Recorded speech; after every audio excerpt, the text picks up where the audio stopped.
Hello, I'm Dr. Nitesh. Welcome back to my channel. Today I'm in the campus of North Ossetian State Medical Academy. Today we have a student of this academy. Could you please introduce yourself? Hello, myself Mohit Yadav. I am a 6th year student in North Ossetian State Medical Academy. So मोहित, आप मुझे व्लादिकाउकाज and इस university के बारे में कुछ बता सकते हैं? ये सिटी बहुत ज़्यादा अच्छी है और यहाँ की जो यूनिवर्सिटी है वो उसका कैंपस भी बहुत ज़्यादा अच्छा है। सारे के सारे डिपार्टमेंट्स जो हैं वो यूनिवर्सिटी कैंपस में ही हैं। और जब हमारी क्लिनिकल प्रैक्टिस होती है तो उसके लिए अलग अलग हॉस्पिटल्स है जो यहाँ से ज़्यादा दूर नहीं है, और यहाँ का ट्रांसपोर्ट सिस्टम भी बहुत ज़्यादा अच्छा है। तो हर एक डिपार्टमेंट जो है वो अलग से हॉस्पिटल है। जैसे सर्जरी डिपार्टमेंट का एक अलग से हॉस्पिटल है, कंप्लीट ऑर्थो का अलग से है, और इंटरनल मेडिसिन का अलग से है। यहाँ पे पॉलीक्लिनिक नाम से जो है वो हॉस्पिटल्स होते हैं जहाँ पे हमारी क्लिनिकल प्रैक्टिस होती है। जैसे 4th year 5th year 6th year में हमारी होती है। सो आपका एक्सपीरियंस किस रहा जब आप पहली बार व्लादिकाउकाज में आए थे फर्स्ट ईयर में? जब फर्स्ट टाइम में आया था मैं तो थोड़ा सा अजीब तो लगता ही है कि मतलब किसी दूसरी कंट्री में हम जा रहे हैं। लेकिन यहाँ पे आने के बाद जब हम हॉस्टल में आए, बाकी सारे बच्चे भी हमारी तरह ही थे, तो सब लोग जो है मतलब कुछ दिनों तक तो हमें ऐसा लगा कि मतलब यहाँ पे कैसे रहा जाएगा, कैसे होगा सब कुछ। लेकिन जैसे ही हमारी क्लासेस वगैरह स्टार्ट हुई उसके बाद सारी चीज़ें नॉर्मल होने लगी, हमें आदत पड़ गई उस चीज़ की। और अभी तो काफ़ी अच्छा है कि मतलब यहाँ पे हॉस्टल में जो है वो सारे के सारे बच्चे जो हैं वो इंटरनेशनल स्टूडेंट जो हैं वो सारे जो है वो एक साथ ही रहते हैं, मिलजुल के ही रहते हैं। यहाँ पे अलग अलग कंट्रीज़ के स्टूडेंट्स आए हुए हैं, ऐसा नहीं है कि सिर्फ इंडियंस रहते हैं या फिर सिर्फ रशियंस रहते हैं। तो हाँ, काफ़ी अच्छा है यहाँ का हॉस्टल भी।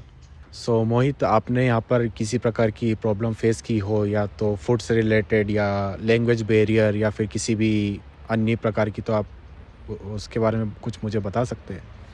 स्टार्टिंग में जब मैं आया था यहाँ पे तो हाँ, लैंग्वेज बैरियर एक बहुत बड़ा इशू था यहाँ पे, क्योंकि यहाँ पे रशियन लैंग्वेज चलती है, इंग्लिश बहुत कम चलती है। लेकिन हमें एकेडमी में जो है वो इंग्लिश मीडियम में ही हमें पढ़ाया जाता है बिल्कुल।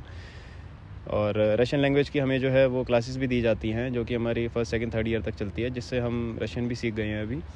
तो उसकी कोई प्रॉब्लम नहीं होती है। खाने की स्टार्टिंग में ऐसा लगा था कि हमारा खाना वगैरह कैसे होगा, लेकिन उसके लिए मेस अवेलेबल थी तो हमने मेस ज्वाइन कर रखी थी। उसके बाद हम धीरे धीरे करते करते हमने सारी चीज़ें हमें पता चल गई कि कौन सा प्रोडक्ट कहाँ पे मिलता है।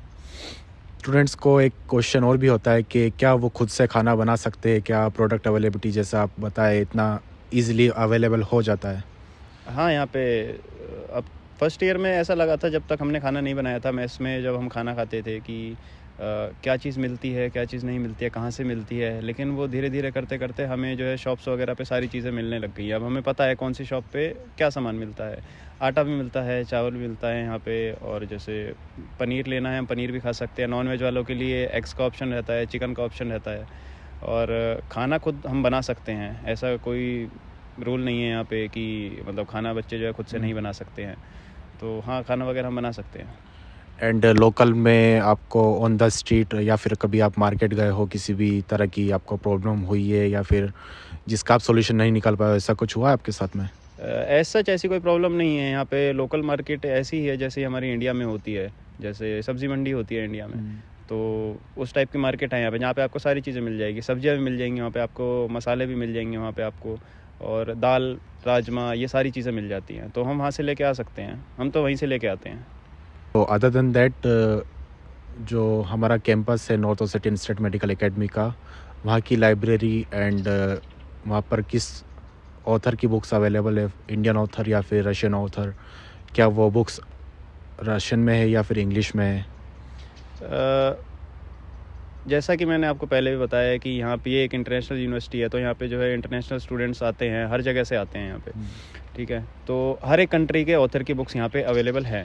तो अगर हम लाइब्रेरी में जाते हैं, जब भी हमें बुक्स वगैरह से पढ़ना होता है, क्योंकि हम सारी बुक्स जो है इंडिया से हम नहीं लेके आ सकते हैं। ठीक है, क्योंकि हमारा एक वेट की एक लिमिट होती है कि हम इतना ही वेट लेके आ सकते हैं, इतना ही कैरी कर सकते हैं। तो जो बुक्स बहुत ज़्यादा हैवी होती है वो हम लाइब्रेरी से जो है उसको इशू करवाते हैं। वहाँ पे बैठ के पढ़ना है तो वहाँ पे बैठ के भी हम पढ़ सकते हैं। ठीक है, घर पे लेके आना हो तो घर पे भी लेके आ सकते हैं हम उसको इशू करवा के। तो लाइब्रेरी भी बहुत ज़्यादा अच्छी है, बिल्कुल क्वाइट रहती है एकदम से, कोई ऐसी डिस्टर्बेंस वगैरह नहीं होती है। और हाँ, यहाँ पे इंडियन ऑथर्स की मतलब बुक भी है यहाँ पे। And about the studies, teacher आपको रशियन में पढ़ाते या फिर इंग्लिश में पढ़ाते? क्योंकि काफ़ी स्टूडेंट्स का एक क्वेश्चन होता है कि क्या हमें वहाँ पर रशियन लैंग्वेज में पढ़ना पड़ेगा। क्या आपके साथ ऐसा कभी हुआ है? ऐसा तो कभी नहीं हुआ है। स्टार्टिंग में ऐसा लगा था कि मतलब कुछ टीचर्स जो है वो रशियन लैंग्वेज में ही मतलब कुछ चीज़ें बोलते थे, पहले समझ नहीं आती थी, लेकिन जब हमने रशियन लैंग्वेज की जब क्लासेस हमने करी तो हमें रशियन भी समझ आने लगी थोड़ी थोड़ी।